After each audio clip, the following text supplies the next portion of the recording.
4 വർഷം മലങ്കര മെത്രാപ്പൊലീത്ത എന്നുള്ള പദവിയിൽ പൂർത്തീകരിക്കപ്പെടുന്ന ഒരു ദിവസമാണ്.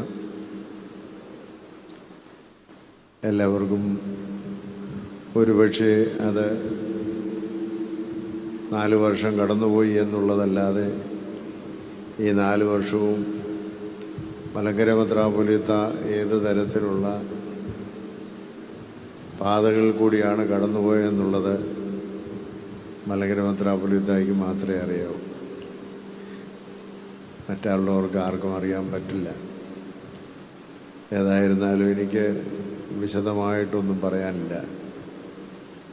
ദൈവകൃപയുടെ 4 വർഷങ്ങൾ കടന്നുപോയി എന്നാണ്.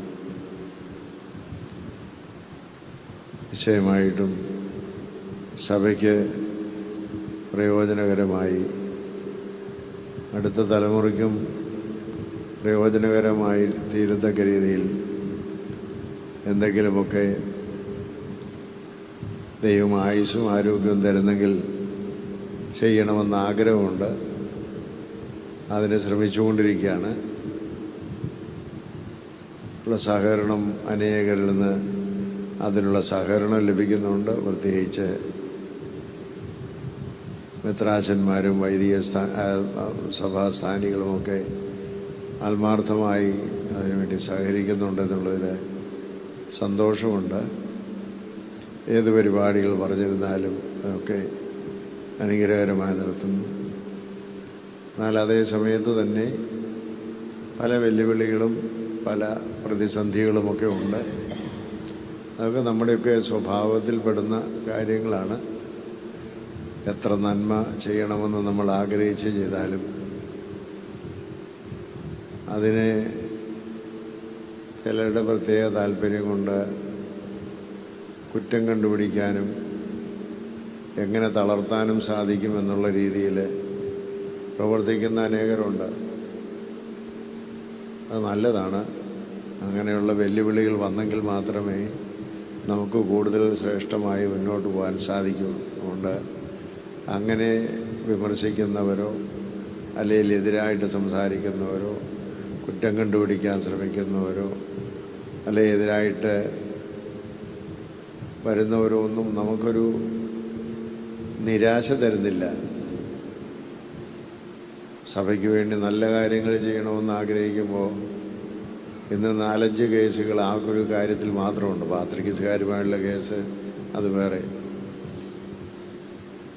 അപ്പോൾ സഭയ്ക്ക് നന്മ ചെയ്യുന്നതിന് എതിരായിട്ടുള്ള കേസുകളും നമുക്കൊരു വെല്ലുവിളിയാണ്. അത് ദൈവം തരുന്ന ഓരോ മുള്ളുകളാണ്. അതൊക്കെ കൊണ്ട് നമ്മൾ കൂടുതൽ ശക്തിപ്പെടാൻ ദൈവം ആഗ്രഹിക്കുന്നു.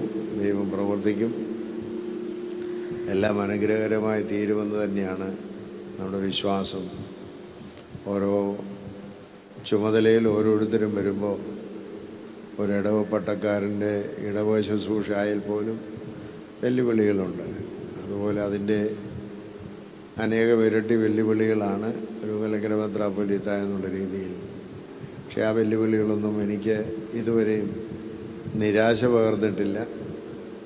അത് നമുക്ക് കൂടുതൽ ശക്തിയോടെ പ്രവർത്തിക്കാനുള്ള ദൈവകൃപയുടെ മാർഗങ്ങളാണ് എന്നാണ് ഞാൻ മനസ്സിലാക്കിയുള്ളത്. അതുകൊണ്ട് അതിനെ സന്തോഷപൂർവ്വം സ്വീകരിച്ചിട്ടുള്ളൂ മാത്രമേ ഉള്ളൂ. അതിനെക്കുറിച്ച് നിരാശപ്പെടുത്തിയിട്ടില്ല.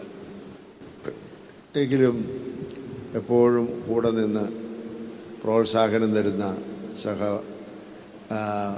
മേൽപ്പട്ടക്കാരും അതുപോലെ തന്നെ സഭാസ്ഥാനികളും ഒക്കെ എന്നും മുന്നോട്ട് പ്രവർത്തിക്കാനുള്ളതായ പ്രചോദനം തരുന്നു എന്നുള്ളത് നമുക്ക് ആശ്വാസമാണ്.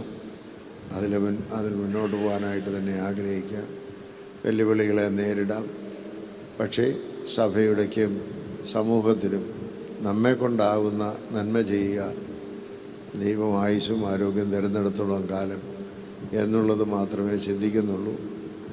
എല്ലാവരുടെയും പ്രാർത്ഥനയും ആത്മാർത്ഥമായ സഹകരണവും ഉണ്ടാവണം. എല്ലാ നല്ല വാക്കുകൾക്കും നന്ദി അർപ്പിച്ച് എൻ്റെ വാക്കുകൾ തരും.